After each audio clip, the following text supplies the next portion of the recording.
ఈ విశ్వంలోని సౌర కుటుంబంలో మన భూమి మీద మాత్రమే జీవం ఉంది. అలా ప్రపంచ దేశాలన్నిటికీ పూజ గది వంటిది మన భారతదేశం. ప్రతి దేశానికి గొప్ప కట్టడాలు ఉంటాయి. అలా మన దేశంలో చెప్పుకోదగిన కట్టడాలే దేవాలయాలు. అతి పురాతనమైన చారిత్రాత్మకమైన శిల్పకళతో వాస్తుకళతో నిండి ఉన్న అద్భుత ఆలయాలు కేవలం మన దేశానికే సొంతం. వాటిలో ఎన్నో దేవాలయాలు జనాదరణ పొంది ప్రపంచవ్యాప్తంగా గుర్తింపుని తెచ్చుకున్నాయి. కొన్ని దేవాలయాలు మాత్రం ఎంతో అద్భుతంగా ఉన్నప్పటికీ నిరాదరణకి గురై కాలగర్భంలో కలిసిపోతూ ఉంటాయి. అలాంటి ఒక పురాతనమైన శిథిలావస్థలో ఉన్న ఒక దేవాలయాన్ని మనం సందర్శించబోతున్నాం. ఇంకెందుకు ఆలస్యం, ఆ ప్రదేశం ఎక్కడుందో తెలుసుకుందామా? నమస్తే, నేను మీ సుధాకర్ రావు. ఈరోజు మనం సందర్శించబోతున్నాము మహారాష్ట్రలోని నాగపూర్కి సమీపంలో ఉన్న కర్పూర్ బౌలి అనే ఒక పురాతనమైన దేవాలయము మరియు మెట్ల బావి. ఈ ప్రదేశం రామ్టెక్ అనే సుప్రసిద్ధమైన దేవాలయానికి కేవలం 6 కిలోమీటర్ల దూరంలోనే ఉంటుంది. ప్రస్తుతం మనం నాగ్పూర్లో ఉన్నాం. నాగ్పూర్ నుంచి రామ్టెక్ సుమారు 48 కిలోమీటర్ల దూరంలో ఉంటుంది. మనం రామ్టెక్ చేరుకున్న తర్వాత అక్కడి నుంచి 6 కిలోమీటర్లు ప్రయాణించాల్సి వస్తుంది. ఇదే కర్పూర్ బౌలి యొక్క పార్కింగ్ ప్రదేశం. దేవాలయం వరకు ఏ వాహనాలు వెళ్ళవు. సుమారు మనం 400 మీటర్లు ఇలా చిన్న అడవి గుండా ప్రయాణించాల్సి వస్తుంది. ప్రస్తుతం ఇది ఎండాకాలం, పైగా మధ్యాహ్న సమయం కావడంతో ఈ ప్రాంతం చాలా నిర్మానుషంగా ఉంది. ఒకప్పుడు ఈ ప్రాంతాన్ని అంతటిని 3 నుంచి 5వ శతాబ్దాల మధ్య వాకాటాకా రాజుల చేత పరిపాలించబడింది. వారి కాలంలోనే నిర్మించిన అద్భుతమైన దేవాలయమే ఈరోజు మనం సందర్శించబోతున్నాం. ఫైనల్గా మనం చేరుకున్నాము కర్పూర్ బౌలి.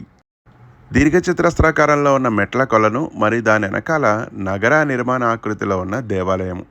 ఈ రెండిటి సమ్మేళనమే కర్పూర్ బౌలి. అసలు ఈ పేరుకి ఆ అర్థం ఏంటో తెలుసుకుందాం.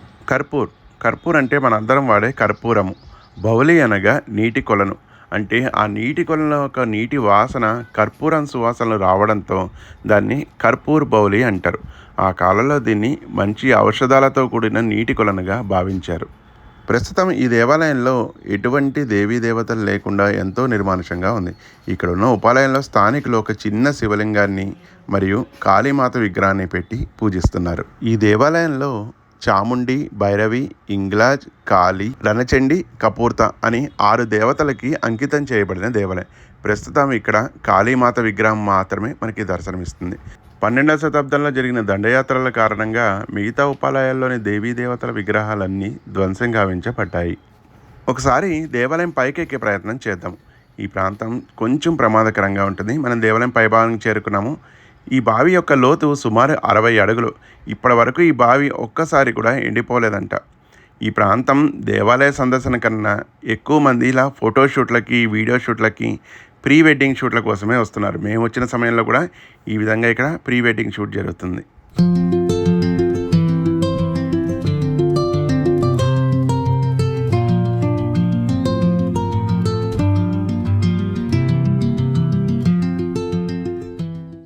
వేసవిలో కూడా నిండుగా ఉండే ఈ నీటి కొలను, దాని వెనకాల ఉన్న ఒక పురాతనమైన దేవాలయము చూపరులని, ఈ ప్రాంతాన్ని సందర్శించడానికి వచ్చిన పర్యాటకుల్ని కట్టిపడేసే విధంగా ఉంటుంది. దేవాలయం చుట్టూరా దట్టమైన అడవి పరుచుకుని భారీ కొండల మధ్య ఎంతో ప్రశాంతమైన వాతావరణంలో ఉంటుంది ఈ దేవాలయం. ప్రధాన దేవాలయం నగర నిర్మాణ శైలిలో ఉన్నప్పటికీ ఈ దేవాలయాన్ని చేరుకునే కారిడార్సు హేమద్బంతి నిర్మాణ శైలి, అనగా దక్షిణ భారత నిర్మాణ శైలి. ఆ కారణం చేతనే ఈ దేవాలయాన్ని బహుశా 10 మరియు 12వ శతాబ్దాల మధ్యన పునర్నిర్మించి ఉండొచ్చని ఒక అంచనా. ప్రస్తుతం ఈ దేవాలయం పురావస్తు శాఖ వారి అధీనంలో ఉంది. ఇప్పుడు కనిపిస్తున్న ఈ దేవాలయం బహుశా ఆ కాలంలో ఇలా ఉండి ఉండవచ్చు. ఊహాచిత్రం చాలా బాగుంది కదా. పురావస్తు శాఖ వారి అధీనంలో ఉన్నప్పటికీ ఈ దేవాలయానికి ఏ విధమైన రక్షణ లేదు. చాలామంది దేవాలయం గర్భగుడి ఎక్కి ఇష్టం వచ్చినట్టుగా ఫోటోలు దిగుతూ, సెల్ఫీలు దిగుతూ చేస్తున్నారు. ఇలాంటి దేవాలయాన్ని రక్షించాల్సిన బాధ్యత మనందరి మీద ఉంది. ఇదండి కర్పూర్ బౌలి యొక్క విశేషాలు. ఒకవేళ మీరు నాగపూర్కి వస్తే ఈ దేవాలయం సందర్శించడానికి ప్రయత్నించండి. ఇలాంటి మరెన్నో పురాతనమైన దేవాలయాలు మరియు చారిత్రాత్మక ప్రదేశాల గురించి నా ఛానల్ని వీక్షించండి. Thank you.